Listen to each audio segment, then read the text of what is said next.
I remember the exact moment the bottom fell out, though it wasn't a dramatic collapse, more like the slow, agonizing creak of a foundation giving way, brick by painful brick. I was 60 years old, freshly retired, finally free from the grind of financial advising that had consumed my life for 40 years. My name is George, and my retirement, I thought, was going to be my golden era. Helen, my wife of 35 years, was supposed to be right there beside me. We had it all planned out. Long cruises, road trips across the country in a new RV, mornings on our lanai in Miami, sipping coffee and watching the sunrise paint the sky orange over the palm trees. Then afternoons tending to our modest but well-manicured garden.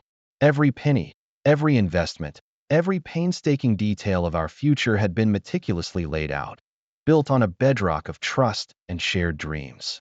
My career had been about securing futures, and I believed I'd done just that for us. There was a quiet satisfaction in the hum of our AC, the scent of salt and jasmine drifting through the open window, the knowledge that after decades of hard work, we were finally going to simply live. The world felt wide open, full of possibilities, a canvas waiting for us to paint our golden years upon it. Helen was my partner in all of it, my confidant, the woman who had stood by me through every market downturn and late night at the office. Or so I believed. That initial sense of boundless peace, that deep sigh of contentment, now feels like a cruel joke, a brief, sunlit moment before the storm hit, a storm I never saw coming, a storm brewing right under my own roof. I met Helen at a charity gala back in my early 30s. She was vivacious, with a laugh that could light up a room and eyes that sparkled with an almost childlike wonder. I was drawn to her energy, her apparent warmth, a stark contrast to my own more reserved, analytical nature. She seemed to appreciate my stability, my methodical approach to life, the security I offered. We fell in love, or what I believed was love. Our relationship felt like a perfect balance. I was the anchor, she was the sail. When Richard, a good friend from my university days, joined my firm as a partner a few years later, it felt like the triumvirate of our lives was complete. Richard was sharp, charismatic, a little more adventurous in his investment strategies than I was, but always trustworthy. We structured our joint retirement portfolio together, meticulously diversifying, planning for every contingency. Helen was always present during those early discussions, nodding along, her hand often resting on my arm, a silent affirmation of our shared journey. Looking back, there were whispers, faint echoes of dissonance I chose to ignore. Helen had always been a little more interested in the luxury side of life. A new handbag, a fancier car than we probably needed, always hinting at upgrades to the house. I'd chalked it up to her vivacious personality, her desire for the finer things, which I, in my love, was happy to provide, within reason. And sometimes, when Richard was over for dinner, their conversations would drift into financial jargon, almost as if they were sharing an inside joke I wasn't privy to. Helen would sometimes touch his arm, laugh a little too loudly at his dry humor, and I'd just smile, thinking it was just the easy camaraderie of longtime friends and professional partners. I remember once, Richard mentioning a new, somewhat aggressive investment opportunity, and Helen, usually quick to defer to my judgment, had seemed unusually keen, almost pushing for it, a subtle glint in her eye. I gently steered the conversation back to our conservative, well-established plan, and she'd quickly acquiesced, a little too quickly perhaps. I dismissed it all as nothing, just me overthinking. My trust in Helen was absolute. She was my wife. And Richard, he was my oldest friend, my partner. How could I ever doubt them? It seemed impossible. The very thought felt like a betrayal of the deep bonds I believed we shared. So, I pushed those tiny, insignificant red flags deep down, buried them under layers of marital contentment and professional certainty, convinced they were merely figments of a tired mind. The first cracks truly began to show, not as dramatic fissures, but as slow, seeping dampness. After retirement, the travel brochure pile grew, thick and promising. I'd pore over them, imagining us strolling through Roman ruins or cruising Alaska's icy fjords. But every time I brought it up, Helen had an excuse. Oh, the timing wasn't right. The market was volatile, we needed to monitor our investments closely. Richard was helping her with some new strategies. It was always about the investments, always about Richard. She'd say it with a sweet, reassuring smile, her hand gently touching mine, but I could feel a coldness underneath, a subtle deflection. I started noticing how often she and Richard were meeting, sometimes at the house, sometimes, she'd say, at his office, ostensibly to discuss our portfolio. I'd try to join, offer my expertise, but she'd wave me off, saying, "Oh, George, you've just retired, relax. Let us handle the details." It made me feel superfluous. After decades of being the man who handled all the details, suddenly I was being politely sidelined, relegated to the role of the passive beneficiary. A knot began to form in my stomach, a persistent, dull ache that no amount of antacids could dissolve. I found myself wandering through our quiet house, the silence amplifying my unease. Why was I feeling so excluded? So peripheral?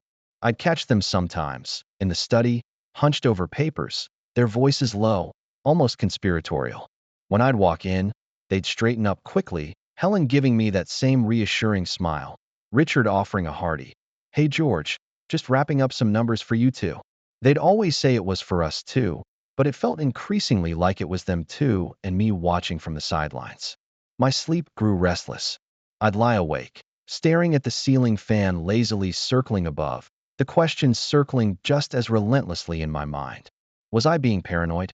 Was I just feeling useless now that I wasn't working? Helen was just being conscientious, protecting our future, right? Richard was just being a good friend and partner. I tried to push the thoughts away, telling myself I was being foolish.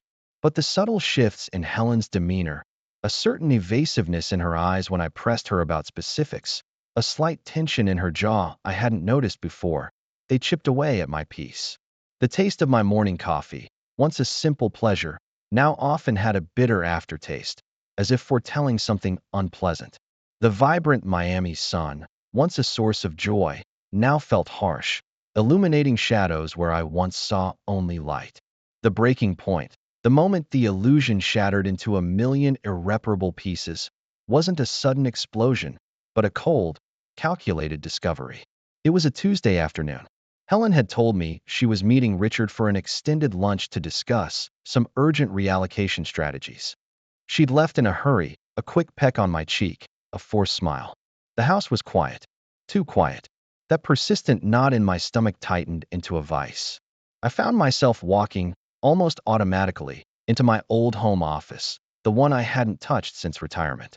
My eyes scanned the shelves, landing on the neatly organized binders containing our financial statements. I pulled out the most recent one, my hands trembling slightly, an icy dread seeping into my bones. I told myself it was just a routine check, just to put my mind at ease. I sat down, the leather of my old desk chair creaking under my weight, the familiar scent of old paper and dust filling my nostrils. I started going through the statements, quarter by quarter, month by month, my eyes scanning the familiar columns of figures. Everything seemed normal at first. Then I saw it. A series of withdrawals, substantial ones, marked portfolio reallocation. My heart began to pound, a frantic drumbeat against my ribs. These weren't the small adjustments we discussed.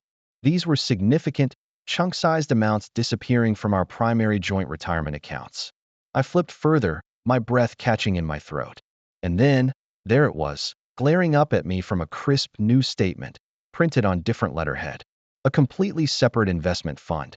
The Golden Horizons Future Fund, opened under the names of Helen Peterson and Richard Davies. Not George and Helen Peterson. Not George Peterson. Helen Peterson and Richard Davies. And then, a line that made the blood drain from my face, a projected income stream explicitly for a couple's future. Not our couple's future. A couple's future. Their couple's future. The world seemed to tilt. The chair beneath me felt like it was spinning. My vision blurred for a moment, then snapped back into agonizing focus on those names, those damning words. It wasn't a mistake. It wasn't a misprint.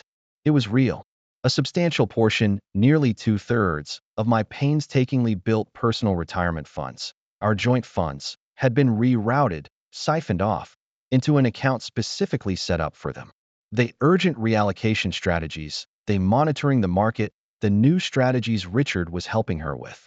It all clicked into place, a horrifying mosaic of betrayal. My meticulous planning, my decades of hard work, my absolute trust.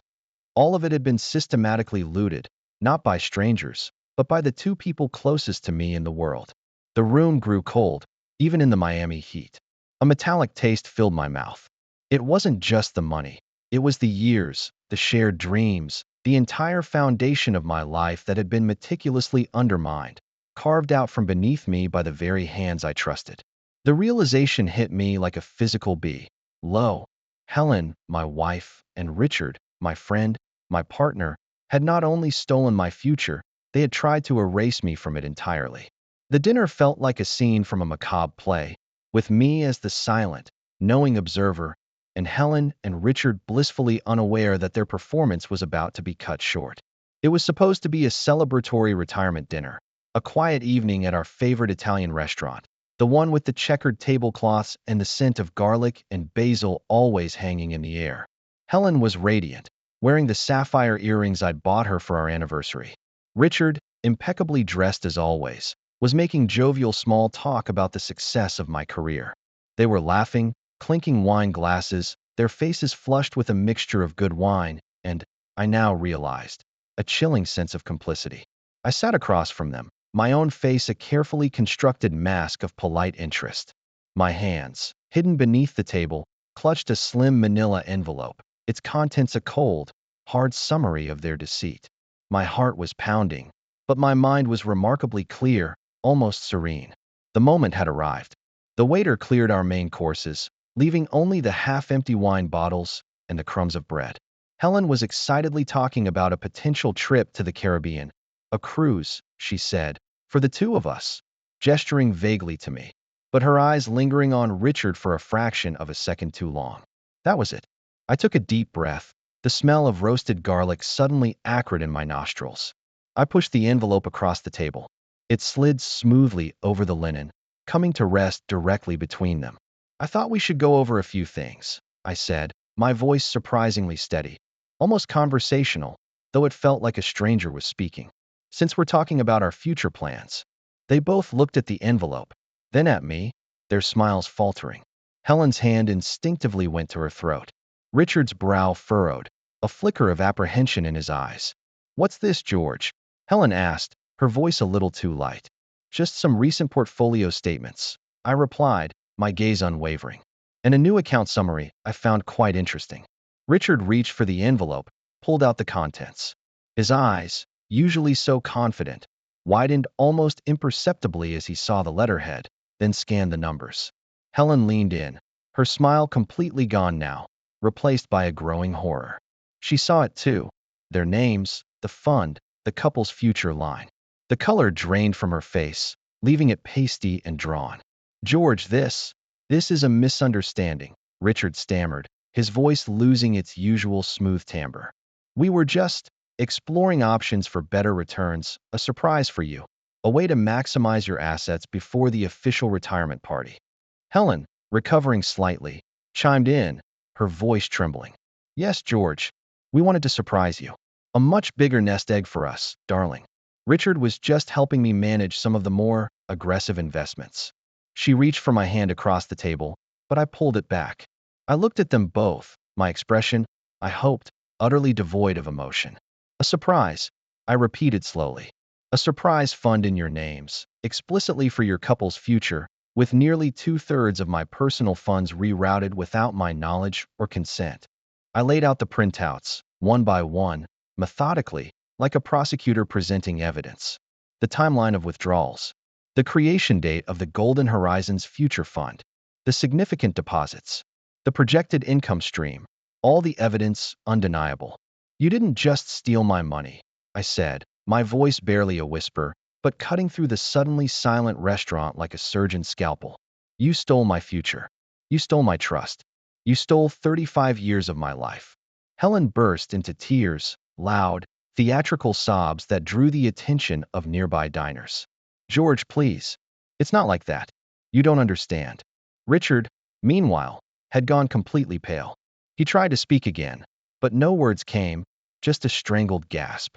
He kept looking at the papers, then at Helen, then at me, trapped. Their desperate attempts to explain, to rationalize, to beg for forgiveness were futile. The numbers didn't lie. The words on the statements were irrefutable. They were exposed, financially entangled in their own deceit, laid bare under the harsh fluorescent light of the restaurant. My heart, which had been pounding so fiercely, now felt strangely hollow. There was no triumph, no satisfaction, just a profound, crushing emptiness. The masks had fallen, and what lay beneath was a barren wasteland of betrayal. The realization was complete, devastating. My entire world, built on a foundation of sand, had just crumbled. The world after that dinner was a blur of numbness and raw pain. I remember walking out of the restaurant, leaving Helen sobbing hysterically and Richard sitting there, frozen, defeated. The cool night air of Miami, usually a welcome balm, felt like a slap. I didn't go home. I couldn't. The thought of stepping back into that house, into the space where such a profound betrayal had festered, was unbearable. I drove aimlessly for hours, the city lights a dizzying kaleidoscope, my mind replaying the scene over and over. The sheer audacity, the cold calculation, the quiet, insidious nature of their deceit. It was a grief so profound it felt physical, like an organ had been ripped from my chest, leaving a cavernous void. For days, I existed in a fog. I stayed at a small, anonymous motel near the airport, watching endless infomercials, barely eating, barely sleeping. My body felt heavy, leaden, every movement and effort. The vibrant colors of Miami seemed muted, the endless sunshine a mockery. I was hollowed out, a shell of the man who had retired with such hopeful anticipation just weeks before. I wept, long, silent tears that tasted of salt and bitter disillusionment. Not just for the money, though that was a monumental blow, but for the loss of my wife, my friend, my entire understanding of my past. Who was Helen, really? Who was Richard? Had their kindness, their companionship, their love, all been a lie, a performance designed to ultimately strip me bare? The betrayal wasn't just financial, it was existential. But amidst the crushing despair, a tiny flicker, a spark of something resilient, began to stir. It was faint at first, barely a whisper in the storm of my grief. An awakening. I was a financial advisor. I had built my career on understanding numbers, on discerning patterns, on anticipating risk. I had been blind to the most significant risk in my own life, not because I lacked the skills, but because I had trusted. My trust had been weaponized against me, and that realization, that I had been a victim of such cold, calculated manipulation, began to morph into a quiet, simmering anger. This wasn't fair. This wasn't right. I had dedicated my life to integrity, to hard work, to building a future. I wasn't going to let them simply walk away with it. The awakening came with a fierce resolve. I was not broken. I was betrayed, yes, but not broken beyond repair. My first step was excruciating. I called a lawyer, a sharp, no-nonsense woman named Sarah who specialized in complex financial fraud. The conversation was difficult, raw. Admitting the extent of the betrayal, the humiliation of it all, was like tearing open a fresh wound. But with each word, with each detail I recounted, a strange sense of clarity emerged. This wasn't about revenge, it was about justice. It was about reclaiming not just my assets, but my dignity, my self-respect. Leaving the house was another hurdle. I went back, accompanied by Sarah and a police officer, to collect some essentials. Helen was there, looking haggard, trying to plead her case, crying, saying it was all a terrible mistake, that she still loved me. Her words now sounded hollow, manipulative, a final, desperate attempt at gaslighting. My gaze was fixed, unyielding. I saw her not as my wife, but as the orchestrator of my ruin. Richard was nowhere to be seen. I packed a single suitcase, a few clothes, my old fishing rod, a dog-eared copy of Moby Dick. The scent of jasmine and salt no longer brought comfort, only a bitter memory. The first steps were taken, shaky and uncertain, but forward nonetheless. I moved into a small, rented apartment, a temporary refuge, a stark contrast to the grand life I had envisioned. The legal battle loomed large, a daunting, draining prospect. But I was no longer a victim adrift in sorrow. I was a man who had faced the absolute worst and was ready to fight back. The path ahead was unclear, filled with unknowns, but for the first time in what felt like an eternity, I could see a glimmer of light, a faint promise of liberation. The legal battle was exactly what Sarah had warned me it would be. a draining, public spectacle that left me feeling exposed and emotionally raw. Every detail of my marriage, every intimate financial decision, was picked apart in court. Helen, with Richard's expensive legal team backing her, tried to paint me as an absentee husband, obsessed with my work, detached from our finances. Richard played the sympathetic friend, merely trying to help a wife who felt neglected and overwhelmed. The audacity was sickening. There were days I wanted to give up, to simply walk away from the ugliness, to surrender to the exhaustion. But then I'd remember that moment in the restaurant, the cold calculation in their eyes, the absolute erasure of my existence from their future, and a renewed resolve would surge through me. This wasn't just about money. It was about the fundamental principles of honesty and trust. It was about proving that deceit, no matter how cunning, would not go unpunished. The process took nearly 2 years. It felt like a lifetime. In the end, the court fell, indeed decisively in my favor. Not every penny was recovered. Some of the investments they had made, the aggressive strategies Richard had boasted about, had indeed tanked, a fitting irony perhaps. But I recovered a significant portion, enough to rebuild, enough to breathe. More importantly, the judgment was a public vindication, a declaration of the truth. Helen and Richard faced their own repercussions, both financial and reputational, and their golden horizons proved to be nothing but smoke and mirrors. After the dust settled, Miami, with its shimmering waters and endless blue skies, felt tainted.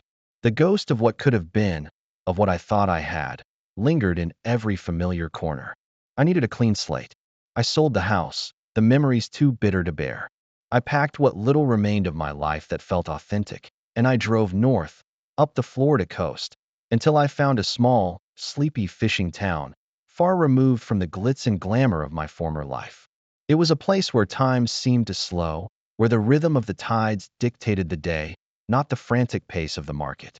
My new home was a modest bungalow, with a small dock out back that overlooked a quiet inlet. I bought a second-hand fishing boat, a sturdy little vessel, and spent my mornings out on the water, the rhythmic cast and retrieve of my line a meditative practice. The sun on my face, the salty air, the quiet camaraderie of the other local fishermen, these became my new joys. I rediscovered a passion for community volunteering, spending my afternoons at the local animal shelter, finding solace in the unconditional affection of the cats and dogs.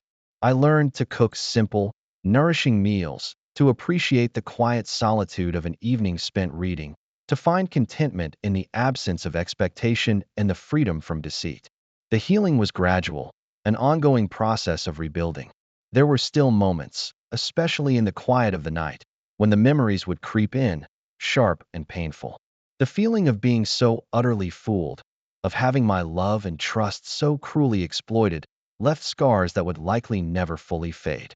But those moments grew fewer and farther between. I learned to distinguish between the pain of the past and the promise of the present. I learned that trust, once broken, can be carefully, tentatively extended again, but with a newfound wisdom, a sharper eye for the subtle warning signs. I never married again. The wound was too deep for that kind of vulnerability. But I built new relationships, based on genuine connection and honest interaction. The people in this small town, with their simple lives and open hearts, taught me about a different kind of wealth, the richness of community, of shared laughter, of unburdened authenticity. I found peace, not the naive peace of my pre-betrayal life, but a deeper, more resilient peace, forged in the fires of adversity. My future, once stolen, was now my own again, not as I had meticulously planned it, but as I was now creating it, day by honest day. I may have lost a portion of my material assets, but I recovered something far more valuable: my self-respect, my belief in my own resilience, and the profound, liberating truth that a life free from treacherous bonds, no matter how simple, is a life truly worth living. The bitterness of betrayal had given way to the bittersweet taste of hard-won freedom, and in that, I found my truest golden years.